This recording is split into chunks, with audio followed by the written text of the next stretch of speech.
তারপর কাটতে পারবেন। হ্যাঁ বলুন।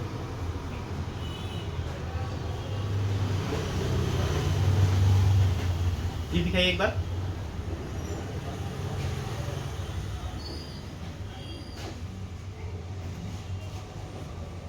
ठीक है। बेसिकली पहली बार मैंने आपको हृदय अर्जुन दिया था जो हार्ट में पैल्पिटेशन वगैरह हो रही थी, वो अभी पहले से काफी कंट्रोल्ड है, राइट। दूसरी चीज जो हमारा दर्द वाला पार्ट है वो भी पहले से कम है, पूरा खत्म तो नहीं हुआ है, अभी भी रह गया है। क्यों रह गया है उसका भी कहानी मैं बता दूंगा आपको, है ना। तीसरी चीज मैंने जो आपको रस वगैरह दिया था जिससे आपकी बॉडी में क्या बोलते हैं जो मतलब मैंने आपको बोला था चेहरे पे जो ग्लो वगैरह है वो सब सिचुएशंस कम है या हमारी धातुएं वगैरह वीक पड़ रही हैं, तो उसमें फर्क भैया जी देख ही लिया होगा आपने, राइट। हाँ, इसके बाद में आपके जो चेहरे पे दाना जैसा उगा है, समझ रहे हैं। मैंने आपको पिछली बार जो चीजें बताई थी सारी की सारी आपने फॉलो नहीं की है ना। दोस्तों मैं जब दीदी की नाड़ी देख रहा हूँ, पहले मैं आपको बताना चाहूंगा दीदी का डायग्नोस्टिक सेंटर है ना दी, नाम क्या है उसका? Infra diagnostics. Okay okay, infra diagnostic. तो दीदी बेसिकली लाइक टेस्ट वगैरह चेक करती हैं शुगर वगैरह के, है ना। तो आपके पास में हमारे यहाँ से पेशेंट जाते हैं दीदी? हाँ जाते हैं। तो वो जाते हैं तो उनकी जो शुगर होती है जो मैंने बताई होती है वही आई होती है, गलत आती है? नहीं सही आती है ना, सही आती है, ठीक है। तो दोस्तों बेसिकली मैं आपको ये वाली चीज इसीलिए दिखा रहा हूँ कि कई बार हमें लगता नहीं है, मेरे से अभी भी लोग पूछते हैं कि क्या हमारी शुगर की रीडिंग, बीपी की रीडिंग, थायराइड की रीडिंग आ जाती है। थायराइड की मैं प्रॉपर रीडिंग तो नहीं बता पाता, बट लिवर में ये पता लग जाता है कि कफ है तो पता लग जाता है कि उसको थायराइड होने के चांसेस हैं। शुगर बीपी के रिगार्डिंग तो बीपी के तो इजीली पता लग जाता है, बहुत लोग का पता लग जाता है। और शुगर के रिगार्डिंग भी नॉर्मली मैं जो रीडिंग बताता हूँ उसमें 10-20 का जो फर्क होता है उतना रहता है, परंतु अदरवाइज वो नॉर्मल आ जाता है। क्योंकि दीदी का लैब है तो मैंने आपको बता दिया, क्योंकि दीदी का लैब भी आसपास ही है हमारे सेंटर के, तो पता लग जाता है हमें थोड़ा बहुत, है ना दीदी।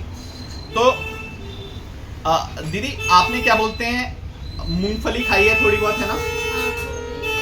2 दिन खाया मैंने एक ओके। महीने में। हाँ। इसके अलावा मैंने बेसन के लिए मना किया था, वो भी कभी कभी खाया गया है। और जैसा आपके चेहरे पे दाना है, दिस शोज कि हमने गर्म चीज खाई है। गर्म चीज में 3-4 चीजें आ सकती हैं। सरसों के तेल ज्यादा इस्तेमाल करना, या सरसों की जो खली होती है, हाँ, सरसों के राई। तेल से ही मैंने खाना खाता है। राई वगैरह जो भी चीजें वगैरह रहती है ना, राई की हम लोग चटनी वगैरह बनाते हैं, आपके यहाँ भी शायद यूज करते हैं आप हाँ लोग। हाँ बहुत मतलब। इवन मछली को आप लोग शायद मैरिनेट करने के लिए उस चीज का यूज करते हैं।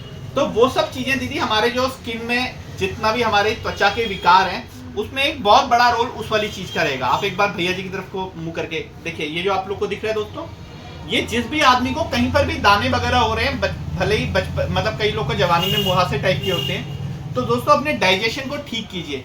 दीदी मैंने आपको खीरा खाने को बोला था, हमने नहीं खाया खीरा, राइट? हाँ खाया मतलब रोज नहीं खाया।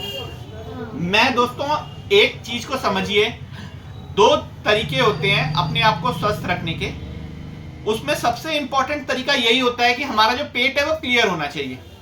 और पेट क्लियर होने के लिए 2 चीजों की जरूरत होती है, एक पानी की और दूसरा रफेज की। तो एक तो आदमी को पानी बहुत ज्यादा पीना चाहिए, हर आदमी को कम से कम 2-2.5 लीटर लगभग पानी पीना चाहिए। दूसरा, अगर आप इन सब चीजों से हटते हैं तो खीरा एक ऐसी चीज है जिसके अंदर रफेज भी है और वाटर भी है। तो कम से कम अगर हमारे पेट में हल्की सी भी प्रॉब्लम है तो एक आम आदमी को 600 ग्राम कम से कम खीरा खाना चाहिए।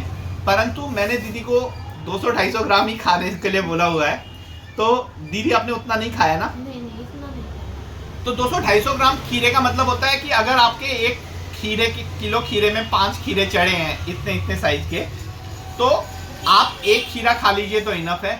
अगर आपका 600 ग्राम का एक खीरा था तो ऑब्वियसली उसमें फिर आप आधा खीरा खा लीजिए, इतना बहुत है, ठीक है ना। तो इतना हम लोग करेंगे। वैसे पहले से आराम है मेरे हिसाब से दीदी की नाड़ी के अकॉर्डिंग, और मुझे उम्मीद है कि आगे अगली बार आप थोड़ा सा ढंग से करेंगी। दोस्तों मैंने जैसे YouTube चैनल बना रखा है, उसमें आप जब भी जाएंगे तो आपको नजर आएगा, मैंने वहाँ एक हेल्दी कपल की वो डाल रखी है वीडियो, जिसमें मैंने बोल रखा है कि हम लोग इनके सीक्रेट्स, हेल्थ सीक्रेट्स जानने की कोशिश करते हैं।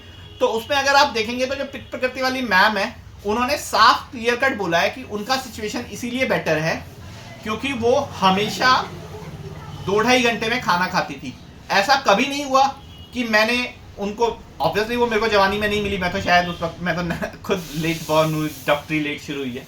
लेकिन दोस्तों ये जो मेरा कहने का मतलब खाली इतना ही है कि अगर आपके आसपास कोई भी हेल्दी आदमी है, उसकी प्रकृति पित्त है, तो आप देखेंगे कि नॉर्मली उस बंदे की आदत होगी कि वो हर थोड़ी थोड़ी देर में खाता होगा। अगर मैं दीदी की भी बात करूं तो दीदी आप जब यंग एज में थे, जब आप अच्छा फील करते थे, तो तब क्या आप थोड़ी थोड़ी देर में कुछ कुछ खाते रहते थे? तो खाती तब कभी भी खाती हूँ, लेकिन मतलब तो जंक फूड ज्यादा है ना, जंक फूड ज्यादा हो गया। लेकिन उस वक्त तो आप शायद थोड़ा प्योर खाती होगी हाँ। खाना, है ना दोस्तों? उस वक्त दीदी प्योर खाती थी, ये भी एक पॉइंट था। प्लस जवानी के बचपन के वक्त में हमें सारी चीजें पच जाती है, ये भी एक पॉइंट है।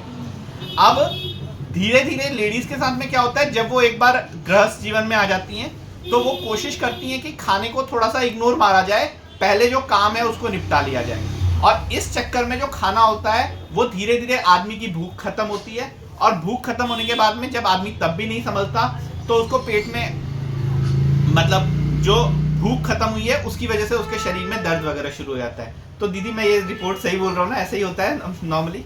तो ऐसा नहीं है कि ये कोई बहुत बड़ा ज्योतिषी वाला काम कर रहा हूं मैं, ये आयुर्वेद की कहानी है। नॉर्मली अक्सर लोग के साथ में ऐसा ही होता है। तो इन वाली चीजों को समझिए, अपने स्वास्थ्य का ध्यान रखिए, और जो हमसे गलतियां हो रही हैं वो आपसे ना हो। इसी संदेश के साथ जय धन्वंतरी, जय आयुर्वेद।